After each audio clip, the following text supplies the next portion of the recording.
welcome back to Scale Me Down and to the May 2023 Shirlow Charity Aerotone Meet. Remember to like and subscribe to support the channel. This event was organised by John Minshall and was hosted by Jill and Bob Pooler at their private airfield in Shropshire, with all proceeds raised going to Hope House Hospice in Shrewsbury and the air ambulance. Over the weekend there was an abundance of fabulous weather, convivial company and a nice mix of vintage and modern model glider designs. There were plenty of tugs, tug pilots and expertise to keep the launch queue short and flowing. Let's meet some of the air modelers and their gliders. Hi, I'm George Schoen. This is my Ude ASW 27B. It's around 13 kilograms, fitted with Jetty RX and Jetty Vario.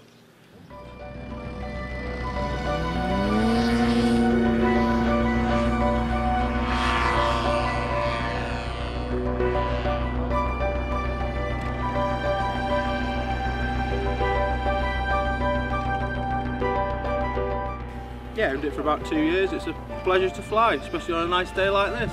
It's flaps, so we've got the flaps mixed with the ailerons, so it has a higher roll rate, air brakes. I haven't got crow brakes set up on it. George had some impressive long duration thermal soaring flights, but also really rang this plane out with some aerobatics.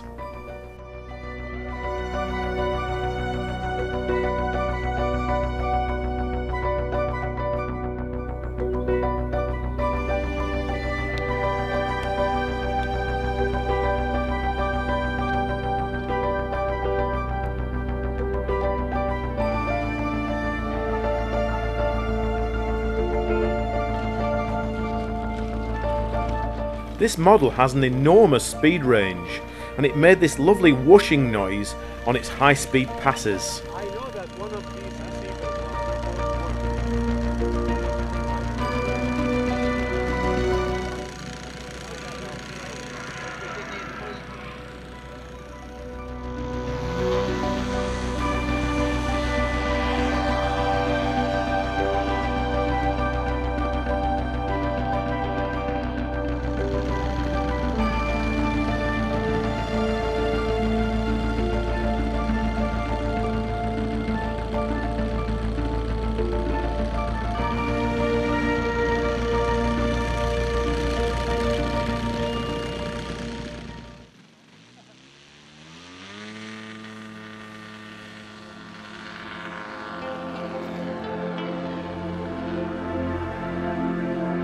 He was joined by his friend and colleague Ian Redshaw, but as he'd only brought his lunch, George kindly lent him his Befort glider for him to fly.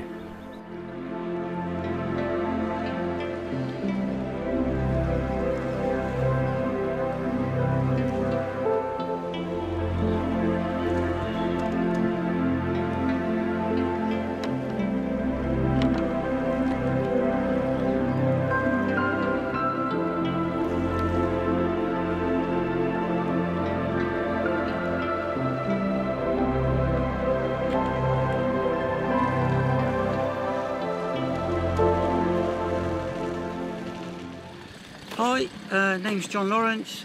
This is my Harbinger that I've had for 5 or 6 years. Ideal plane to start with, glider. Bit of a brick in the sky, but it's no voices, it flies really nice. As long as you can catch a thermal, you'll have great fun with it. But just a thing to start with, basically.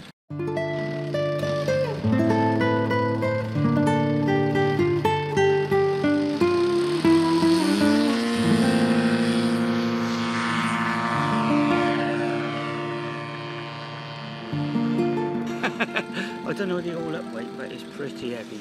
Yeah, it's on multiplex. Yeah, it's got a Vario, so it tells you what height the receiver and everything. Yeah, the multiplex stuff is really good for this. You know, it tells you whether you're going up or down, or Germanly it tells you what you're doing wrong and all sorts of things. So yeah, it's pretty good. Yeah. On this flight, we watched John manage a cable break, recovering safely trailing the tow line.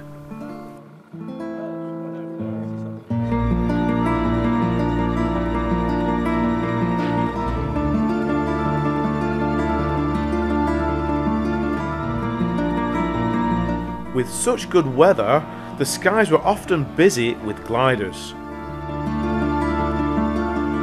The gliders always have landing priority over launches and tug landings.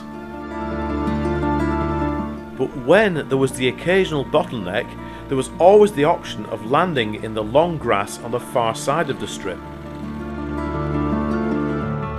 This never caused any damage, but just looked less elegant.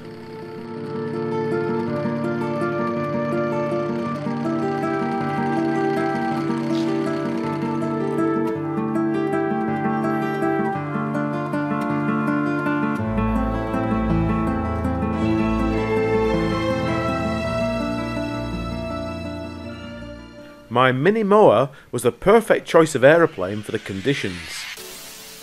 This model is 3 meters in span and it's from the Tony Ray laser cut kit. I'll put a link up here for the build and review series we did here on the channel. She's very forgiving to fly, and although she doesn't penetrate into wind all that well, she climbs easily at the first sniff of thermal lift.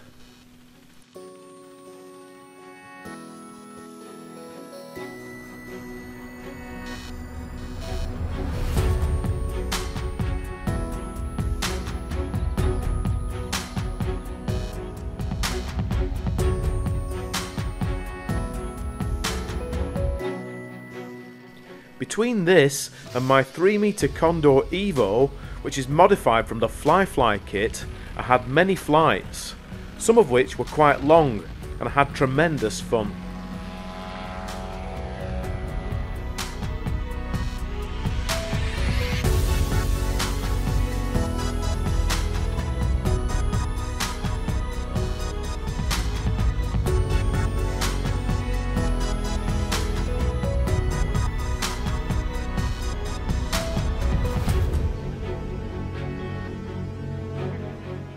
One thing I have noticed from these events is that my 3 meter gliders look small pretty quickly, and I need to work on a bigger one.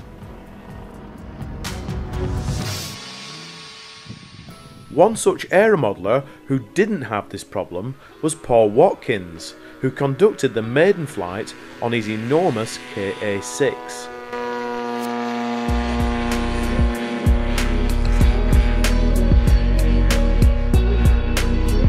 It's from the Bill Hempel kit to a scale of 50%, giving it a wingspan of 6 meters. It weighs 23 kilograms, and Paul's had it around 6 months, in which time he's recovered and repainted the model using 20 meters of Diatex covering.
We love these events as we get to meet some great people. We also got to catch up with our friend Keith Bosley. Hi, I'm Keith Bosley. This is my SHK 3rd scale, made from a kit by Jörg Wanamaker in Germany. It's a fantastic kit, You don't have to buy anything, you get everything with it, including the retractable undercarriage. It was a pleasure to build. It's skinned entirely of plywood, everything's plywood, there's not a lot of bolster in it at all. Flies a dream, weighs 12 kilos, and I've got a mixture of high-tech and Futaba in there, and it works perfectly. Happy with it. 2 batteries, the battery backer, and a PowerMax box. It's not a fast flyer, but it's a very lethargic flyer, but so is the real one, I'm told. But it fly, yeah, it's very, very nice in the turn. It's quite flat in the turn. I wouldn't say it's got a real turn of speed because it wasn't built. It was one of the last built-up wooden gliders before they went to GFK. It's hand painted. I didn't spray it.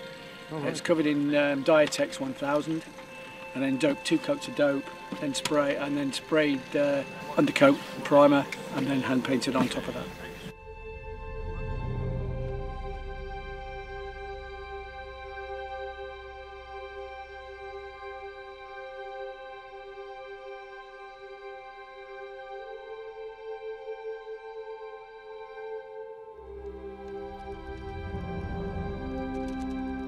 Thanks, Keith.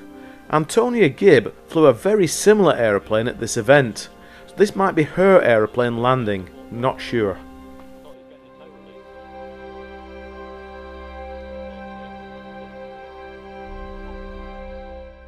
Between flights, we caught Keith's pilot sheltering from the sun.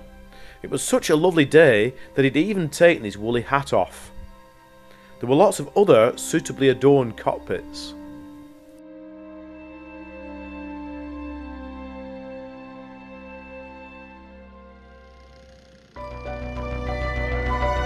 Whilst we were at this Aerotour, we took the opportunity to carry out the maiden flight on this 3-metre span Duo Discus.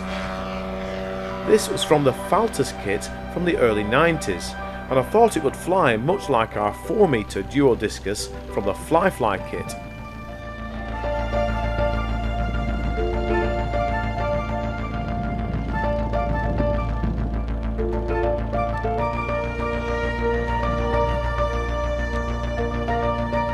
However, I was very wrong, as the centre of gravity was much too far aft, making it a real handful to fly. Thankfully, I got several great flights with our 4-metre Duo to help me cool down again.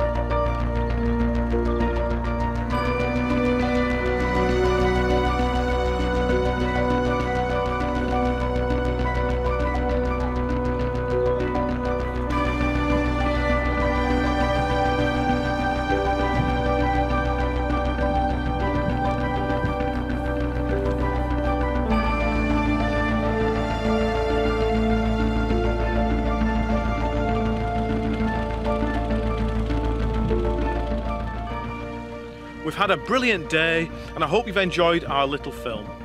Big thanks to John Minchell for organising this event, to all the Tug pilots, and to Jill and Bob for hosting us at their own private airfield. Thanks for watching, we'll see you again soon here on Scale Me Down.